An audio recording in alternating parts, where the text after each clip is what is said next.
Wes Craven, director of A Nightmare on Elm Street, comes a story of the forbidden world between life and death. No! There's a door to the mystical. And you just walk through it. Somebody brought him back from the grave. And I want to know how they did it. Death is not the end. I'll take your soul. You think you can take these people's secrets and just walk away?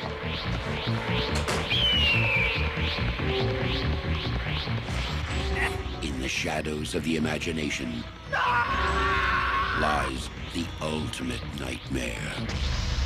Don't let them bury me. I'm not dead. The Serpent and the Rainbow.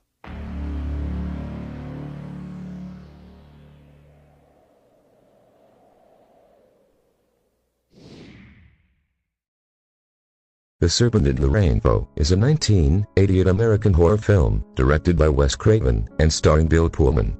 The script by Richard Maxwell and Adam Rockman is loosely based on the non-fiction book of the same name by the botanist Wade Davis, wherein Davis recounted his experiences in Haiti, investigating the story of Clairvius Narcisse, who was allegedly poisoned, buried alive, and revived with an herbal brew, which produced what was called a zombie in 1978. A Haitian man named Christophe mysteriously dies in a French missionary clinic, while outside a voodoo parade marches past his window.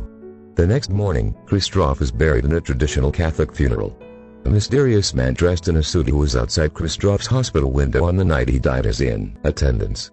As the coffin is lowered into the ground, Christophe's eyes open and tears roll down his cheeks. 7 years later, Harvard anthropologist Dennis Allen is in the Amazon rainforest studying rare herbs and medicines with a local shaman.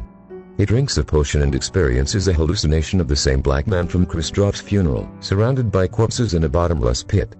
Back in Boston, Allen is approached by a pharmaceutical company looking to investigate a drug used in Haitian Woba to create zombies.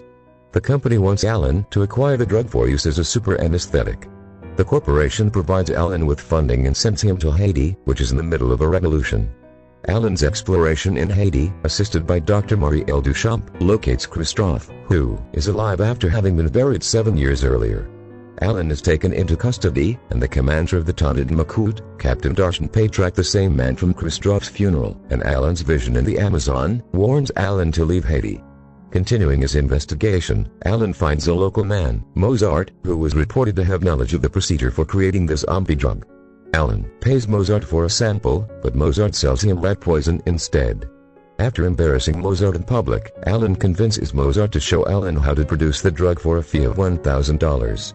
Allen is arrested again by the Taunted Macoutes and tortured by having a nail driven through his scrotum and then dumped on the street with the message that he must leave Haiti or be killed. Allen again refuses to leave and meets with Mozart to create the drug. Allen is a nightmare of Patrad, revealed to be a booker who turns enemies into zombies and steals their souls. When Allen wakes up, he is lying next to Christophe's sister, who has been decapitated. The Taunted Macoutes enter, take photos, and frame Allen for murder. Patrak tells Allen to leave the country and never return, lest he be convicted of the murder, executed, and then his soul stolen by Patrad. Patrak puts Allen on a US-bound plane, but Mozart sneaks on board and gives Allen the zombie drug. Mozart asks Allen to tell people about him, so that Mozart can achieve international fame. Allen agrees and returns to Boston with his mission apparently completed. At a celebration dinner, the wife of Allen's employer is possessed by Patrad, who warns Allen of his own imminent death. Allen returns to Haiti, where his only ally, a Hungan named Lucien Celine, is killed by Patrad and Mozart is beheaded as a sacrifice for Patrad's power. Allen is then sprayed with a zombie powder and dies. Later, Patrad steals Allen's body from the hospital before the death can be reported to the U.S. Embassy. Patrad takes Allen to a graveyard where, helpless in his coffin, Allen sees that Patrad has captured Marielle and will sacrifice her. Patrad shows Allen Celine's soul in a canary. Allen is then buried alive with a tarantula to keep him company. Waking up in his coffin a few hours later, Allen is rescued by Christophe, who was also turned into a zombie by Patrad. Having escaped Patrad's trap, Allen returns to the Taunted Macoute headquarters looking for Marielle.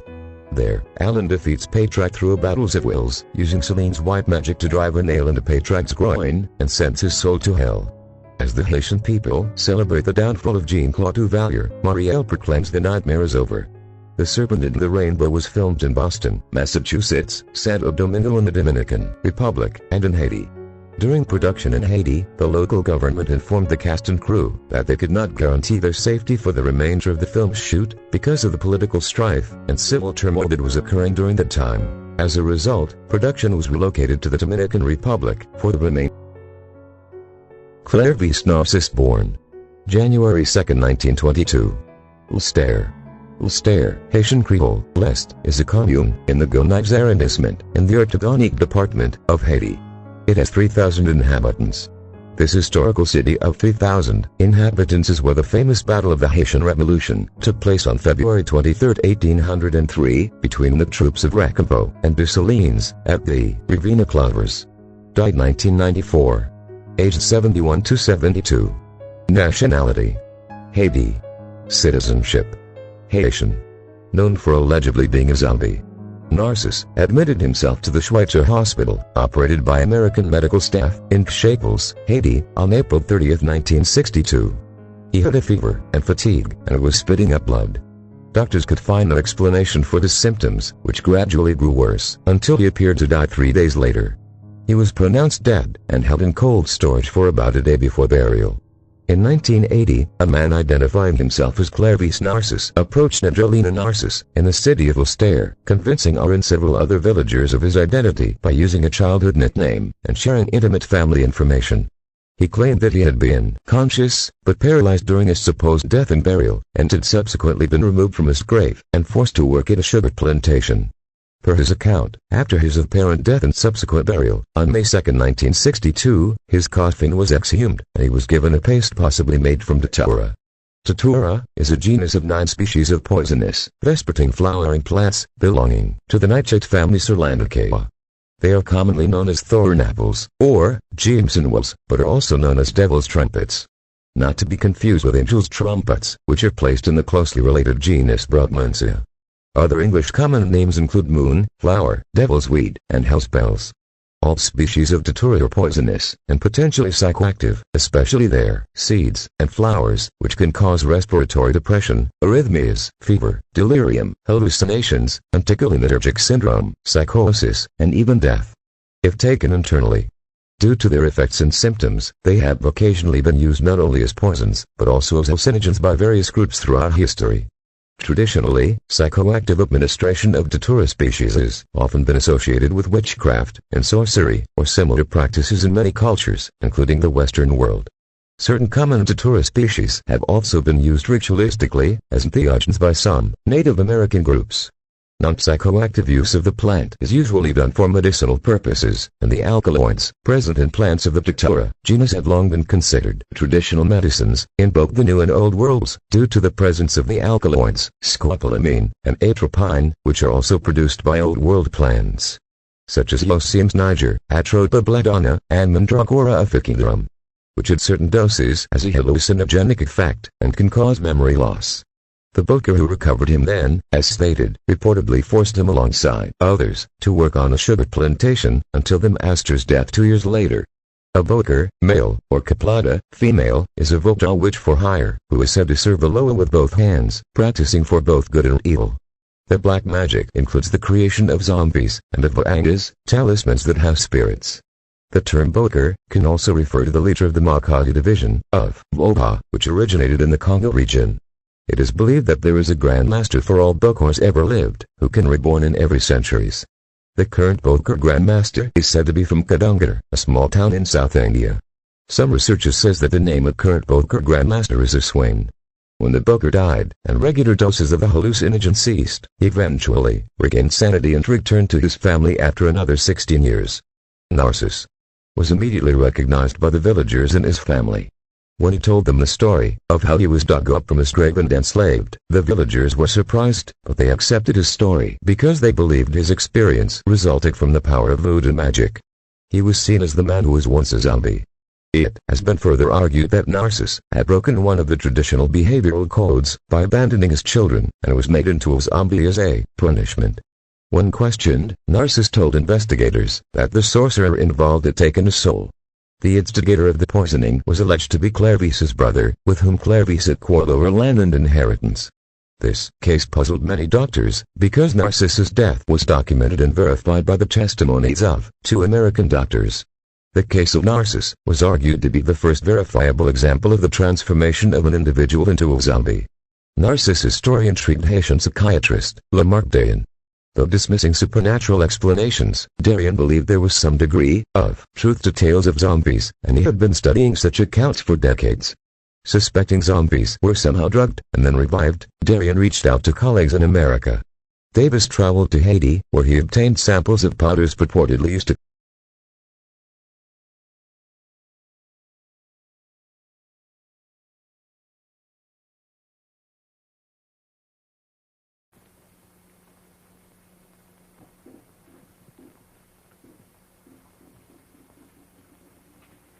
Samantha.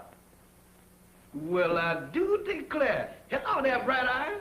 Where did you come from? Alabama. Alabama. Ain't that nice? After gallivanting around with a hatchet face, you is a pleasant surprise. This idea appeared in print as early as the 1938 non-fiction book, Tell My Horse, by Zora Neale Hurston, which reported multiple accounts of purported tetrodotoxin poisoning in Haiti by a boater, voodoo sorcerer. Zora Neale Hurston, January 7, 1891 to January 28, 1960, was an American author, anthropologist, and filmmaker. She portrayed racial struggles in the early 1900s American South and published research on Hutu. The most popular of her 4 novels is Their Eyes Were Watching God, published in 1937. She also wrote more than 50 short stories, plays, and essays. Hurston was born in Tusaga, Alabama, and moved with her family to Eatonville, Florida, in 1894. She later used Eatonville as the setting for many of her stories. It is now decided the Zora Festival, held each year in her honor. In her early career, Hurston conducted anthropological and ethnographic research while a student at Barnard College and Columbia University. She had an interest in African American and Caribbean folklore and how these contributed to the community's identity. She also wrote fiction about contemporary issues in the black community and became a central figure of the Harlem Renaissance. Her short satires, drawing from the African American experience and racial division, were published in anthologies such as The New Negro and Fire. After moving back to Florida, Hurston wrote and published her literary anthology on African American folklore in North Florida, Mules and Men, 1934, and her first 3 novels, Jonah's Gourd Vine, 1934. Their Eyes Were Watching God, 1937, and Moses, Man of the Mountain, 1939. Also published during this time was Tell My Horse, Voodoo and Life in Haiti and Jamaica, 1938, documenting our research on rituals in Jamaica and Haiti. After various anthropological investigations of zombie stories in various cultures, including Narcisse and a handful of others, reports appeared that Narcisse received a dose of a chemical mixture containing tetrodotoxin, a pufferfish toxin, and bufotoxin, a toad toxin, to induce a coma that mimicked the appearance of death. He was then allowed to return to his home where he collapsed, died, and was buried. Only when the boater causes others to believe the victim is dead and then revived. The Canadian phlebotomist, Wade Davis, who did research related to the implication that tetrodotoxin was present, hypothesized how this might have been done. The boater, sorcerer, would have given Narcisse a powder containing the tetrodotoxin through abraded skin. Narcisse would then have fallen into a comatose state, closely resembling death, which resulted in his burial. His body would then have been recovered, and he would have been given doses of testosterone to create a compliant zombie-like state, and sent to work on a plantation. After 2 years, the plantation owner died and Narcisse would have simply walked away to freedom. That's brew. Brew? Home brew at this day and age? Why, don't you people know that prohibition has been repealed? Taste. I don't care if I do. How's it taste? I don't know, but it ain't kosher. What's it for? It's a magic potion for scaring away the evil spirits. Evil spirits? Good gracious of me. Well, it is evil spirits around here. Why, sure, the place is crawling with them. And that ain't all. What, there's more? Mo, you ain't heard nothing. Just wait till you see the zombies. Zombies? What's them? Dead folks. What walks around? They does. Here? Especially here. Why here especially? 'Cause this is where they grows the best. They's all over this place. And all you have to do is clap your hands, and they comes a-running.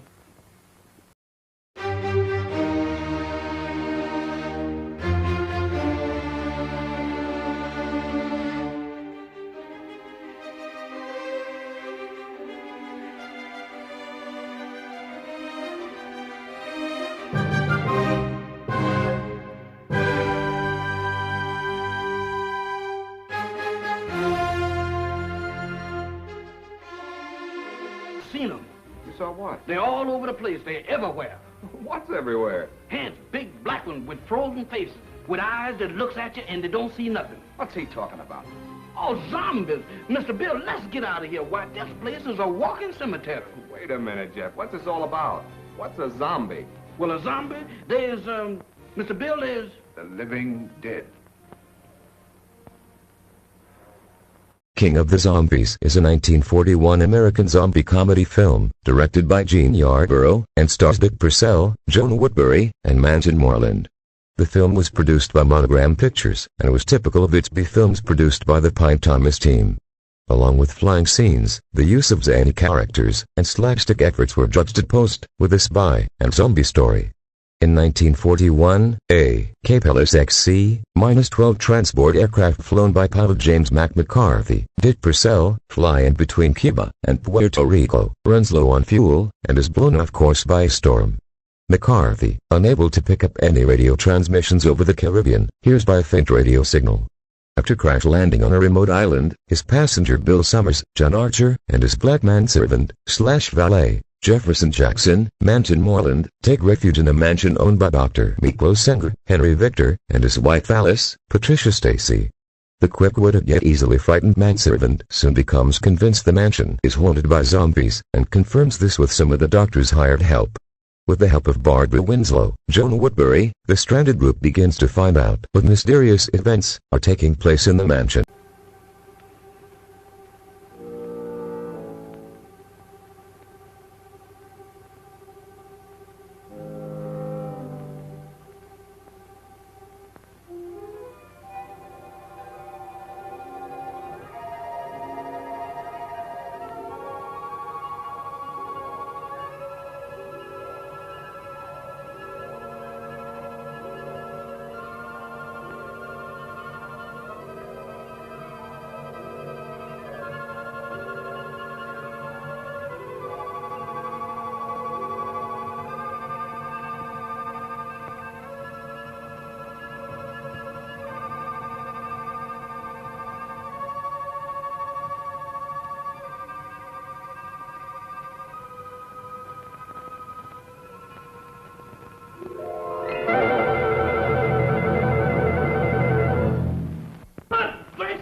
What's the matter? What happened? Everything happened. The first it was zombies, and then it was ants, and now it's a lady ghost. She come right through that wall. Now, look, Jeff, the first couple of times was funny, but now you're going too far. Oh, no, I ain't, Mr. Bill. She walked right through that wall. Oh, it's your imagination. Go on back to bed. Imagination? Why, Mr. Bill, my imagination ain't that strong. Why, imagination couldn't drop this, could it? Look at that. What is it? It's an earring. Where did you say she went? She walked right through that wall, just like it wasn't there. Exploring, Right here, Mr. the Bill. group stumbles upon a voodoo ritual in the cellar. It is being conducted by the doctor, who was in reality a foreign spy, trying to acquire war intelligence from a captured U.S. admiral, whose aircraft had crashed in a similar fashion on the island. McCarthy comes under the doctor's spell, but Summers comes to his aid. Yes, sir. Look at this watch. See it move. Watch it. You have seen nothing. You know nothing. Repeat after me. I have seen nothing. I know nothing. I have seen nothing. I knows nothing. I don't even know my name. I don't even know my name. I am dead. I is. Repeat. I am dead. I am dead. I am dead. I have returned to the land of the living. I am a zombie. I am a zombie. I am a zombie. I am a zombie. I am a zombie. I am a zombie. Get over there where you belong. Yes, sir.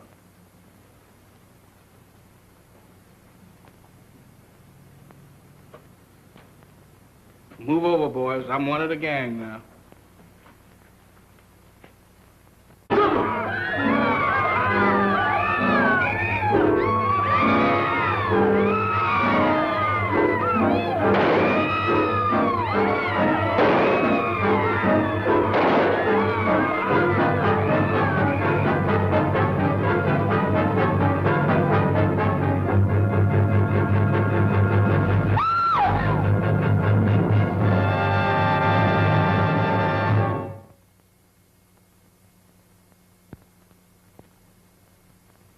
Information is being transmitted to Barbara, but Summer stops the ritual.